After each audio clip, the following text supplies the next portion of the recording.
Yan guys, pangatlong araw sa aming camping guys. Araw ng linggo guys. Yan. So tinulungan ko yung mga MG guys. Maghukay lang para sa activity nila. Yan. So siyempre hindi ako makasali sa kanilang activity, tulong-tulong na lang ako. Yan, kasi meron akong sariling grupo guys, si Shiba guys. Si Shiba ang kagrupo ko guys. Ayan. So, nag-umpisa na ngayong umaga ang kanilang mga activity guys. So, yan. So, napaka-tahimik na lugar dito guys. Yan. Ngayon guys, pagka na-uwi na kami nito, mamaya, halas na kasi ngayon. So, pag na-uwi kami, wala na naman tao to ditong lugar na to guys. Tahimik na naman. So, yan guys. So, sila guys ay tinuturuan dito sa church ng mga pag-rescue guys, no? So siyempre sa church iba yung pagtuturo, iba rin dito sa actual na sa bundok guys, no? So ayun, pati yung pagbubuhat ng pasyente guys, kailangan nilang gawin, buhatin nila yung mga kasama nila. So yan, nagkakaroon sila dito ng muscle. Siyempre binubuhat nila yung kapwa nila, mga kapwa estudyante. So yun guys, yan makita natin guys na napaka nature, no? Napaka green ng mga dahon. Ayan guys, kunwari may napilayan. So dito nila inilalabas yung mga kanilang natutunan doon sa every Sunday na training sa church. Yan. So yan guys, buhat-buhat daw sila guys, oh. Ayan guys, extra muna kami guys ni Shiba guys. Magigitar muna kami. Practice lang, pero wala talaga. Kasi si Shiba lang yung gustong patunog, kaya lang maliit ang kamay. So ako na lang nag-gitar guys. Ayan guys. Iyon, mga master guide, umiikot na guys. Ayan, mamasyal na yung iba naman guys. Parang kalabaw, naliligo na dito. So yan, yung pagtawid guys, tinuturuan din sila paano tumawid sa tulay. Magagamit dito guys kapag ikaw ay pumunta sa mga bundok. So matututo ka kung paano tumawid sa isang tulay. So yan guys, yung mga hindi sanay guys, mga laking Maynila, hirap talaga doon tumawid. Kahit man yung sa akin, hirap din yung mga guys, hindi na sanay eh. Ayan na guys, itong hinukay namin kanina. So ayun, yung hinukay namin na ginagapangan na nila, nilalagyan ng tubig. Si ang kasama ko dito, si Master Guide Jerome. Siya guys ang pinaka-master ko guys. Tumulong na ako sa kanya kanina maghukay. Yun guys, pinapagapang dyan guys.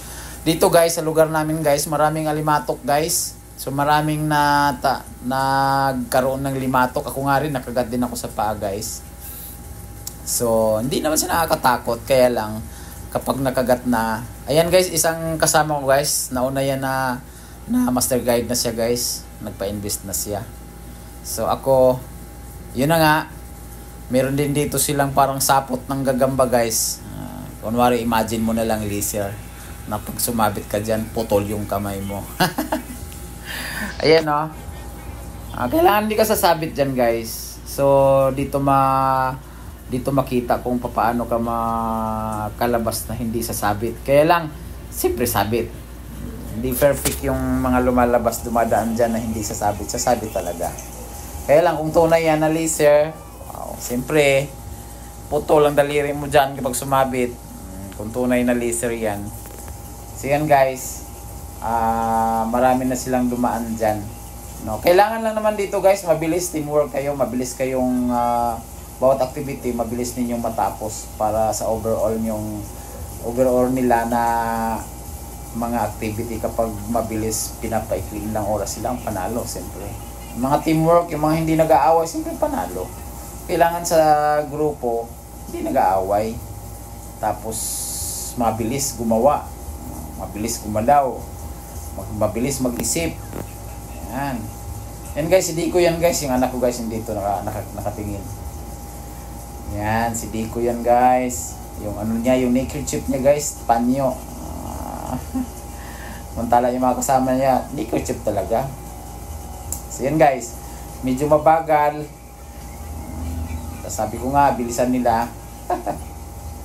So yun guys, yung mga gustong pumasyal dito sa lugar na to, sabihin nyo sa akin, pasyal tayo dito guys. Siguro guys, mga next month, papasyal na naman ako ulit dito. Kasi, masarap din magpahinga talaga dito eh. So yun guys, marami pong mga activity dyan guys na mga makukunan ko. Kasi, sa Pathfinder na to, hindi ako sumali kasi ako lang mag-isang master trainee. So, hindi na ako sumali guys. So yan.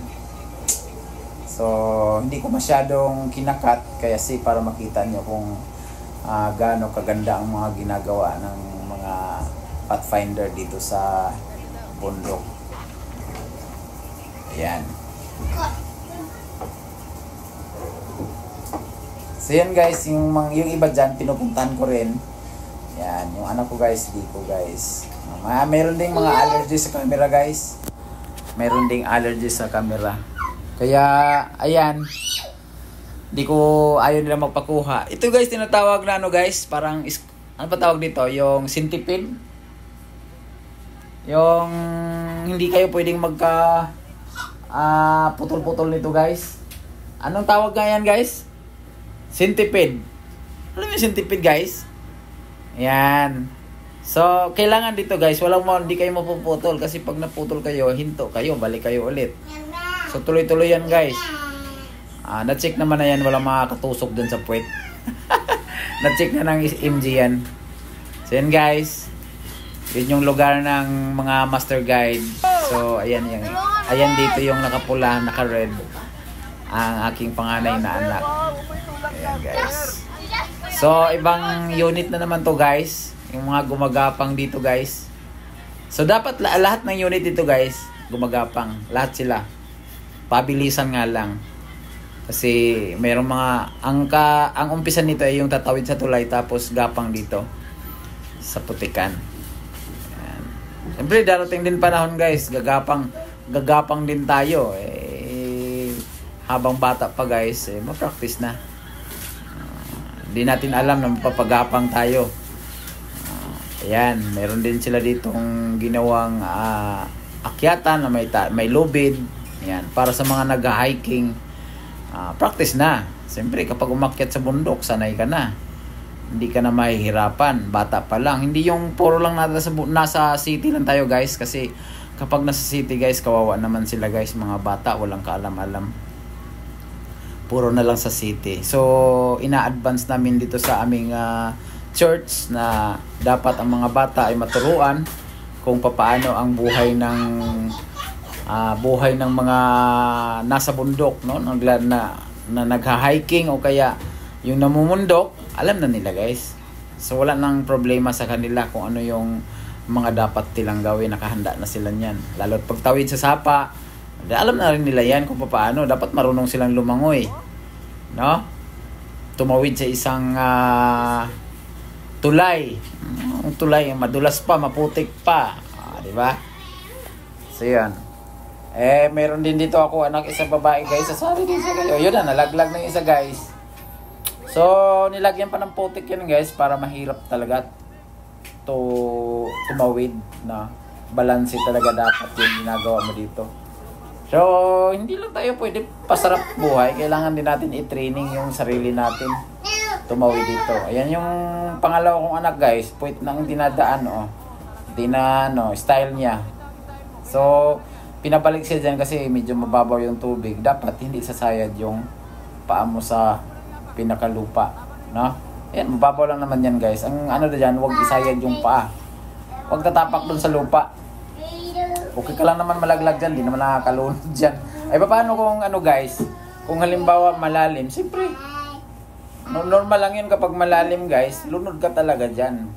So, dapat marunong kang tumawid sa mga tulay na ganito. Diba? So yan guys, ini-enjoy lang nila yung mga activity nila guys. Yung iba mahirap, yung iba masaya, no? Lalo na yung ginawa nila noong nakaraan na mga gumawa sila ng shelter guys. Mahirap din kasi mga bata pa sila wala silang idea sa mga pagputol-putol ng kawayan, paggawa-gawa ng matutulugan. So yun. So yung pinaka last namin dito guys, ang pinaka masaya, yung hilaan. Napakasaya naman guys. Panoorin nyo guys hanggang sa dulo. Masaya panoorin to para sa mga bata. Nakakatuwa to. At siyempre hindi lang bata guys, pati rin yung matanda. Ako nga rin nagiging masaya dito sa activity nila kakapanood eh. So yan, medyo umuulan guys. Kapag nung mga nakaraan namin punta dito guys, yan, walang alimatic to guys. Walang alimatic. Ngayon may alimatic guys, ang susut-sut ng dugo. So maraming na kapitan yan, yung iba takot. Parang ayaw na nga nilang bumalik. Sabi ko ngayong season lang to na umulan na mayroong tawag nito, mayroong mga alimatic. So silang lahat guys halos nakaranas ng alimatic. Yan. Iba rin yung linta guys. Ang linta malaki kasi yun. Limatic guys maliit lang yun. Nandun lang sa mga nakatira sa down-down. Linta kasi nasa tubig talaga mismo yun eh. Ang linta lumalaki yun. Sing laki ng daliri ng paa o kamay. At saka yung limatic maliit lang, hindi naman lumalaki. Pero guys, kapag nakagat ka ng limatic guys at hindi ka nakabuta, yon kapag patuloy kang na nakagat na yung balat mo, magkakaroon din ng bakterya. So ingat ka rin, kailangan ka nakabuta talaga. Nakabuta. So yun guys, yung iba hindi pa sila natapos dito. Iba-ibang style? Gapang ang ginawa sa iba. Ayan o, para silang uod. Yung iba naman guys, kahit laking Maynila, magaling tumawid sa tulay guys. Yun, bilis, Jasper o. Si Jasper yun, tinakbo lang yung tulay. Ayan guys, yung bunso kong babae guys, gusto rin sumubok o. Ayan, bunso kong babae yan, di marunong tumawid ng tulay. Ayan o, para siyang alimangong tumawid o. Nauna yung paa. Ano yan? Anong style na tawid yan? Pwede ba yan? Marunong kang tumawid yan guys. Hindi ka malalaglag. Galing oh. Ibang style naman yung pagtawid niya. Puwet. Puwet gapang. Saan ka pa? Lahat na lang ng style. Yung iba guys sa ilalim pa. Ang iba dyan sa ilalim pa. Parang gagamba. Nasa ilalim yung katawan. Yan na guys. Talo na. Bilisan mo na. Bagal-bagal eh. Kailangan mabilis. Yan na. Tawid na guys. So yun. Gusto rin gumapang sa puwet. Yan. Nagkaputik-putik sila guys. Ito yung pinaka-last na gagawin guys. Yung hihilain parang kalabaw. Ang dulas-dulas ng kawayan. Kawayan yung ginamit. So tumulong din ako magtali niyan guys. Tinali namin yung parang hilaan ng kalabaw. Parang hilaan ng kalabaw guys. Ayan na. So ang ano nila dito guys, ang saya nila dito guys. Ayan. Maluwag din kasi yung lugar. So dito guys, pinakalas ay para silang kalabaw na naghilaan. Nagsisigawan sila dito kasi ano to eh, pabilisan din kung sino munang matapos. So malapit na matapos gaya ang activity guys. So after nito guys, yan na yung maliliit. Yan guys, sa mga gustong sasama sa camping namin next year guys, sama na kayo guys. And then yan, itong lugar na to, sinong gustong pumunta, pasyal tayo guys, samahan ko kayo guys. Yan, dito lang. At then see you next video guys. Sa hindi pa nag-subscribe, subscribe na kayo guys para mapanood niyo yung mga update na mga video ko. At maraming salamat sa inyong panonood guys. Bye bye!